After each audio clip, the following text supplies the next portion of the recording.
Hey, this is Glendon with another episode of Storage Auction Confessions. Folks who buy units under the table.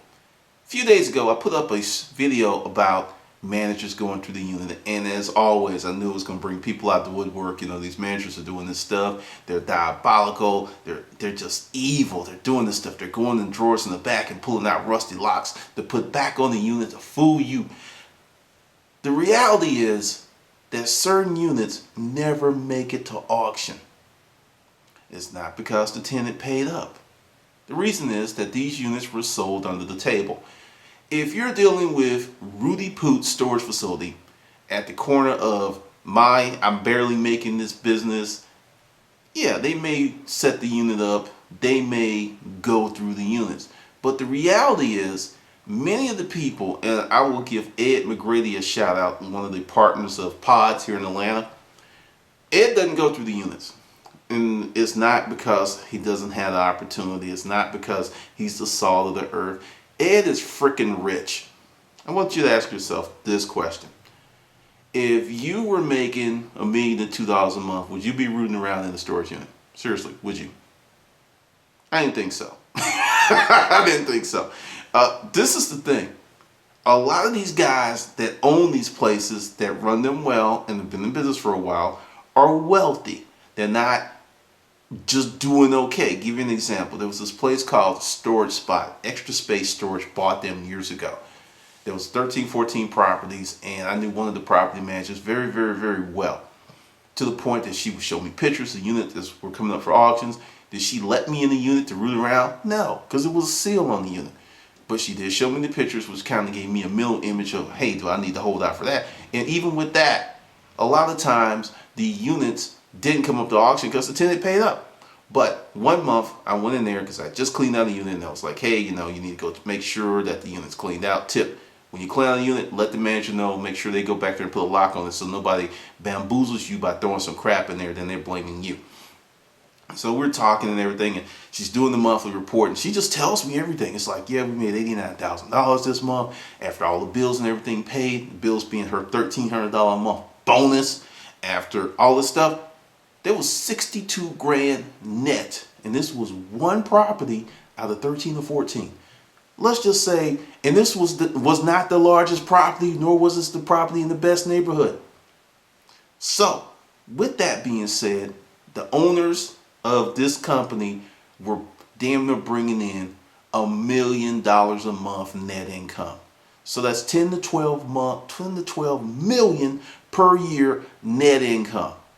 I know, I'll be honest, I was able to pull myself out the storage auction business. If I was making 10 mil a year, I would have never gotten the storage auction business. Wouldn't have happened. I'm not gonna lie, I would have been on the beach with some bimbo doing something. I mean, come on. For real? So that's one of the reasons. It's not, this whole moral thing and the right thing and the wrong thing. It's just, it doesn't make sense at their income level. And I actually bought a unit under the table, and this was very early in my career, and it was out of desperation because they were running the crap out of me and I didn't know what I was doing. Went to an auction in Conyers, and the auction was just like horrible. There was nothing there, and my partner was with me that day. And on the way back home from the auction, we passed the storage facility, what we thought was being built, but actually they were adding on. And went in there and introduced ourselves and like, hey, we buy units. And the guy's like, oh, you buy storage units? Oh, hold on. He gets on the phone and, he calls someone and he's speaking in Indian. And yeah, I'll be back in 15 minutes. And he gets off the phone, heads out the office. Not once did he say follow up and follow me. He just goes. I was like, okay, I guess we're following. Then he said, oh yeah, I guess we need to lock up the office. So we follow him. He doesn't even put us in a freaking golf cart. We're like walking around 8 freaking rows of units, and we get to the unit. There's no seal. There's nothing. He puts his lock in. He opens up the door. Wow. Killer unit. Killer unit. With the auction house that I was hanging around, that was a $3,000 to $4,000 unit. 10 by 30, packed nicely, great stuff. And he says, they're 6 months behind, make me an offer. I want you to think about something. You could see the washer and dryer. This was before front loaders.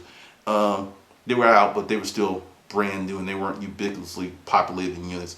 And he's like, there's a stainless steel refrigerator and there's a stove. And I look at my partner and, we kind of like go back and forth. And I was like, what do you want? He said, make me an offer, And I was like, $600. He said, sweeten it. And I was like, oh, okay. So we talk and we go back and forth on everything. And we're like $1,200. He's still not budging. He gets on the phone and he calls up whoever. And the guy's like, no, that's not good enough. And at that point, we're like, whatever. So we leave and we're like heading home. And my partner looks at me like, look, we need product. We absolutely have nothing. We have nothing. And the weekend's coming up. We're going to, and I was like, all right. So we turn around and we go back and we talk to Habib and like we go back to the unit and we do this thing over and then we're like $1,800. And he's like, hold on. And he's like, I think that'll be okay. Yeah, that should cover everything. He gets on the phone and he speaks to whoever and the guy's like, could you do $2,000? And I hold up $1,800 and $100 bills. I'm like, look, this is it, dude. This is all I got. If we can't make this happen, then we're going to go elsewhere. And he's like, well, he gets on the phone and they kind of go back and forth. And I swear it's like he's fighting for us. He's like, look, it's like I don't speak Indian, but he's like, look, I'm tired of doing this. Let's just sell this crap and be done. And he gets off the phone and he doesn't look happy. And he says, give me the money. And I was like, all right. He takes his lock off with a poker lock off. We go back to the office. He gives me a gate code and everything. And we come back that day with some Ladino help, 2 trucks, and the unit is gorgeous. It's gorgeous. I mean, first time that I was able to get a unit and not, because really, if this was a regular auction, wouldn't have got that unit. I wouldn't have had enough money at that juncture. It wouldn't have happened. That would have been every bit of $4,000.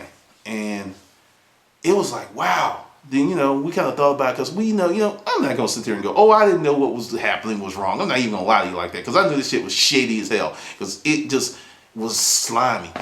But that's what happens. When you see certain units, they do not go up for auction.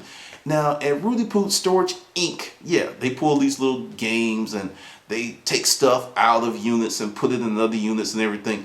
But overall, if it's a sweet unit and they're going to do something diabolical, think about it. People are naturally lazy. They're going to do all this stuff and put a lock on and spray rust on it and everything to fool you.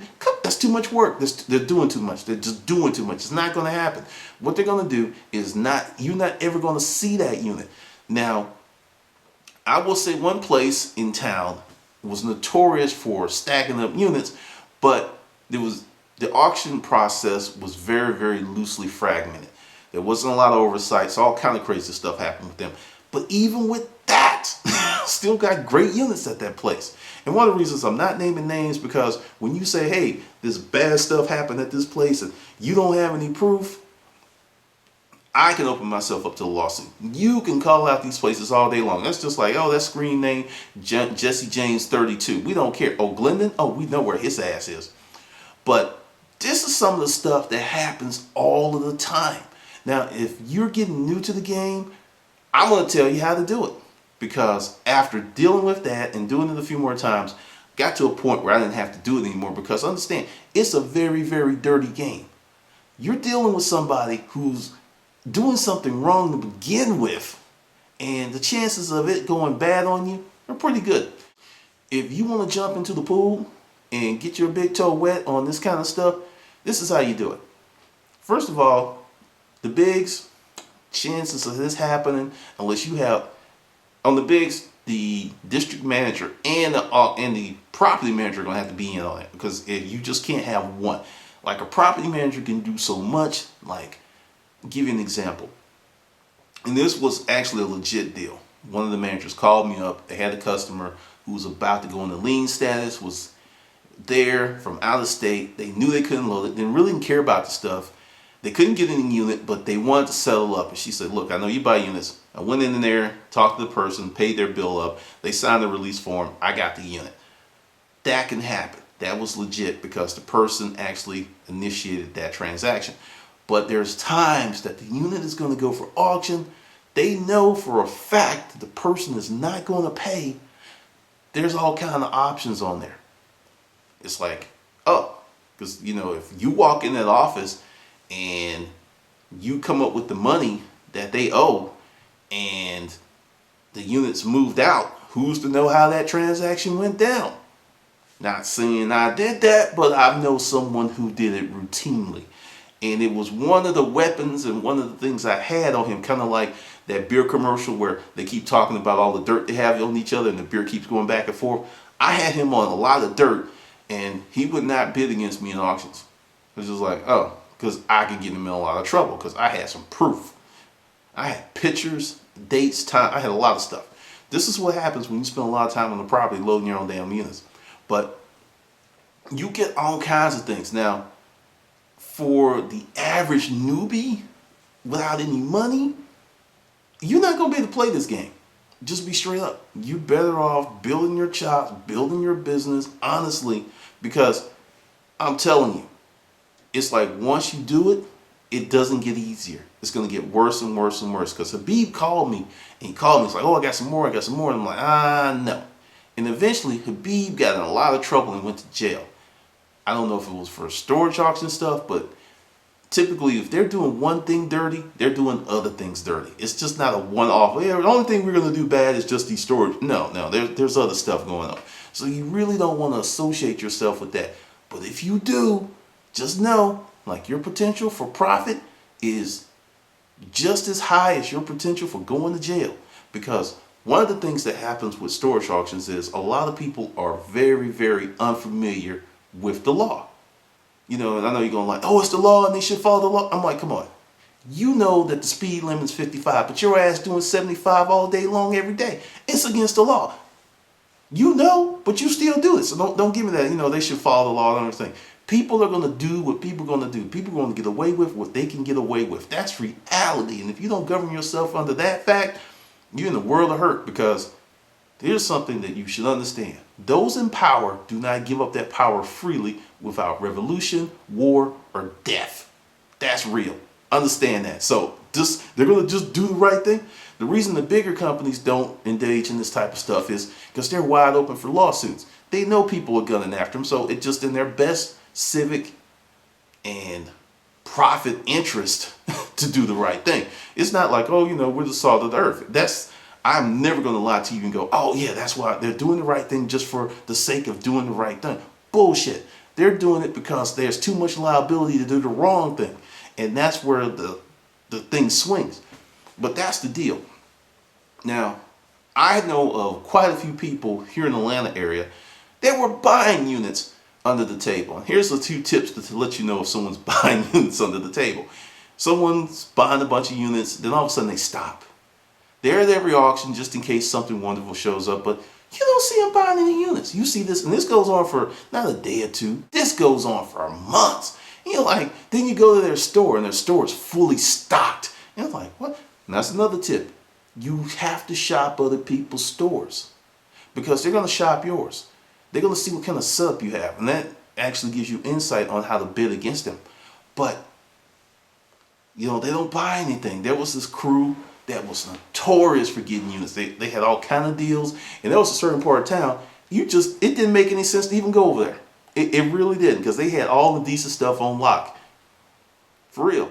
And that is the real thing. It's like one of them was with me, and I was like, yeah, I heard about that unit you got at such and such place, and so and so and so and so. And his eyes got like big. And he grabbed me. Now, he's a little dude. He grabbed me, and we go around the corner. He's like, how'd you know about that? And I was like, get off me, little man. And, you know, he kind of straightened up, because he was just like so worried. Because the thing is, when you have real intel, that scares people like nothing else you've ever seen. Because I've never seen him act like that. Because normally he's cocky, you know, the peacock, the chest out. He's doing all this stuff. But he looked like a little scared little bitch. And I just sat back, and, you know, I did like a CSI on him. It's like, I know everything. And he just like, look, okay? You really need to understand. I was like, I don't need to understand anything. You know, you do what you need to do. That motherfucker didn't bid against me ever again in life. Ever. And apparently, this unit has some issues. There's so much that goes on. That's why I laugh at people when they're like, oh, storage auctions are simple. that's all kind of intrigued with this shit that you just don't know. And that is one of the things that happens. Let's talk about staging units and stacking units. Here's a few tips for you. I was notorious for falling in units with boxes. I would trip, someone would push me. Right now, it is even easier than ever to pull off. You know, someone pushed you, you fall in the unit, you fall on the boxes. Those boxes move easily. There ain't nothing in there, player. Let's talk about fairness. And in the Atlanta area, as Miriam, Bill, these are like 2 district managers that are super strict, super fair to everyone. When you get a person that's somewhat of a pain in the ass, gets on everyone's nerves, you want to go to their auctions. I know it sounds kind of counterintuitive, right? Because you're like, no. Because they treat everyone equally. That's who you want. There was this girl, she worked for Extra Space. People did not like her. She ran her stuff like it was a Navy battleship. And she treated everyone the same, like shit. People are like, I'm not coming back to this auction. Yo, man, I went to her auctions all the time. All of the time. And we became kind of cool. You know, did she give me like, no, I will honestly say, that no one's ever opened up a unit and let me look at it at a place that did auctions legit. The most intel I got was, hey, you want to buy this unit, or you need to be here, or they showed me pictures. But as for opening up the door and letting me walk around and look this up, that never happened to me. In 8 years, it ain't never happened to me. I'm not saying it didn't happen to someone else, but it never happened to me. And I will say, by learning the landscape and knowing some of the pitfalls, because this isn't for everyone. That's the thing that gets me. There's a lot of people who want to get in the game, and really, you're just a scared little bitch. I mean, you don't have the heart, you don't have the courage, you don't have the money. This ain't for you. Don't get in it. Just be a picker. That's more likely, that's more your speed. Because I'm telling you, you can make a lot of money doing this. You can make a ton of money, but with that comes a lot of risk. With that comes a lot of responsibility and a lot of freaking work. And for me, when I was doing it, it was well worth it. It was well worth it. I mean, shit, let's be honest. I'm still making a ton of money out of storage auctions because of all the information I have and all the units I bought. They're still paying me. That is one of the things about when you put in the work and the time. You know, I paid my freaking dues, and it's still paying me. And it's kind of funny when I think about it, but I'm still making a grip off storage units that I bought over 10 years ago. And I think by immersing myself in the business in the manner that I did is the reason why. Because I talk about stuff that people don't really, other folks don't talk about. Because you can't talk about what you don't know about. And this is right here is something that cracked me up. One of my nemesis bought my book, and he emailed me, and I saw the name, and I was just like, you gotta be bullshitting me. This has gotta be another so-and-so. It's gotta be. And this is what this fucker who used to run the shit out of me, he said, wow, no wonder your ass came up so quick. And I emailed him back and forth when we started talking. This is a 20-year vet who was not doing some of the shit that was in my book. A 20-year vet. And he was like, I wasn't doing this. He's like, damn. So I was just like, if I have blood all over my face, yeah, for real. Because for that motherfucker to say what he said to me, that blew my mind. Because I thought, he would shoot me or shank me if he ever saw me again. And, we talked. And it's just like, this is the thing. I think that if you're thinking about getting in the biz, you really need to do a gut check. You need to know that if you are very risk adverse, this ain't the business for you. It's really not. If you can't stand to lose money, this is not the business for you. Now, on the flip side, if you come up with a decent game plan, work your ass off, develop your sales channels, you can make a livable income based upon your talents, efforts, and location. If you're out in the freaking country where there's not a lot of storage units, it ain't for you, because you're gonna have to travel. Because I saw comments like, all this long travel. The reason I travel so far was there's so many freaking auctions here. I mean, right now where I live, because I live in Buckhead. 1, 2, 3. There's 25 storage facilities within 5 miles of my house right now. 25 within 5 miles, 5 to 7 miles, 25. No. If you live in a major metropolitan area, this is more. There'll be more auctions than you can go to, and you also have the customer base, and that's where most of the country live. More than half the country lives in major metropolitan areas. I'll tell you a huge one, Phoenix, Arizona. I was shocked. It's huge. It's freaking huge, but that's the deal. And some of the comments I see and I understand, it's like, if you're like a kid outside the candy shop and your pockets are empty and you've got your hands up against the glass and your nose is pressed up the glass and you see all that glory, all that beautiful candy, all that nice candy, and you can't get none, you can't afford it because you have no money, that shit's gonna piss you off. And I'm gonna say, you know what? Take that anger and turn it into something positive. Build up, save, because I'm telling you, I've got too many personal accounts, people I work with, people that I talk to who had no money 2-3 years ago who are doing very well in the business. Then I have some people that started and they're like, hey, this ain't for me. This ain't for me. Like I said, it ain't for everybody. Here's the famous Glendon Cameron speech. If you are lazy, you sorry as the day is long. If you have no initiative, you need someone to hold your dick and wipe the tip when you're finished pissing, this ain't the business for you. If you're not a self-starter, don't do it. If you can't actually see yourself only getting paid once a month, don't do it. Because in the beginning, a lot of you ain't gonna make any money because you don't know what you're doing. I made money from the first day. Not a lot of money because they were running the shit out of me. But I made enough to keep me in the game and keep recycling money. But the deal is, right now, this is going to be part of a growth industry. Because this country is going through some stuff. It's going through a fundamental shift. Many people think that the economic collapse is coming. It's not coming. It's already here. We have a rapid period of deflation right now. Deflation becomes before hyperinflation. You want deflation? You don't believe it? How much did you pay for your flat screen television that was like $1,400 last year? $300 to $500. That's called deflation. Motherfucker, it's called deflation. I want you to think, everything else is on sale. Labor, the money you can get for a job, you're on sale.